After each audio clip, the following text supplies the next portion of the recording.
I'm Richard Wynn. I'm the Director of Eagle Card Services for Georgia Southern University. Georgia Southern University has approximately 27,000 full-time enrolled students, and we are across 3 campuses right now. We have a campus in Statesboro, Georgia, a campus in Savannah, Georgia, and a small campus in Hinesville, Georgia. So our Blackboard system collects a large amount of data that's out there, and we've started to mine that data.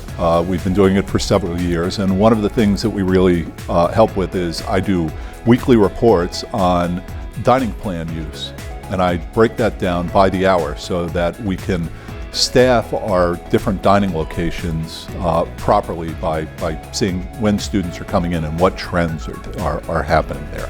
It helps us when we have our slow periods. It helps us during the summer. It's been a great use to go in and look at that data.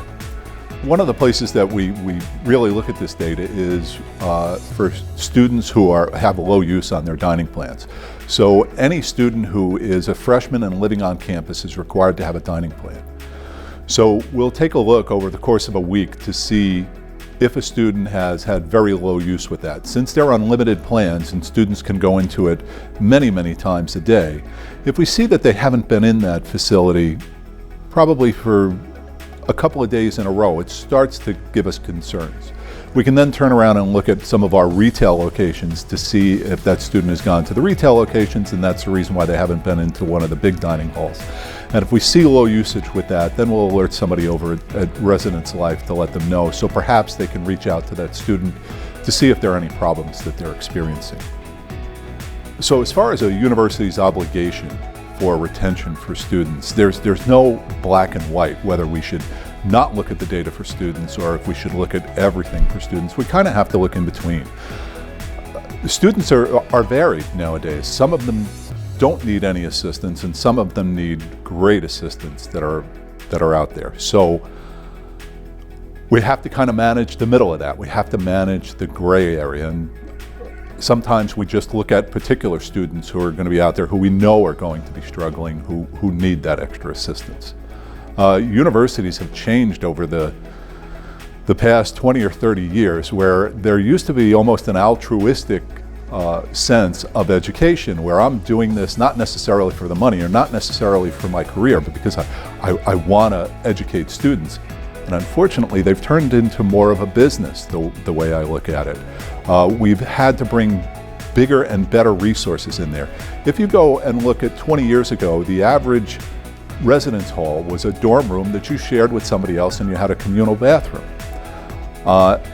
We still have some of those, but what has happened right now is we've been driven to have the suite style rooms, where students can kind of lock themselves away in their room with their Xbox and their TV, and they're not getting the same student experience. And what Residence Life has told us is those students who go into those old style residence halls, who are in that communal area, have a better experience when they leave the university. It's more memorable for them because they got more invested. They spent more time interacting with other people instead of getting isolated in their room.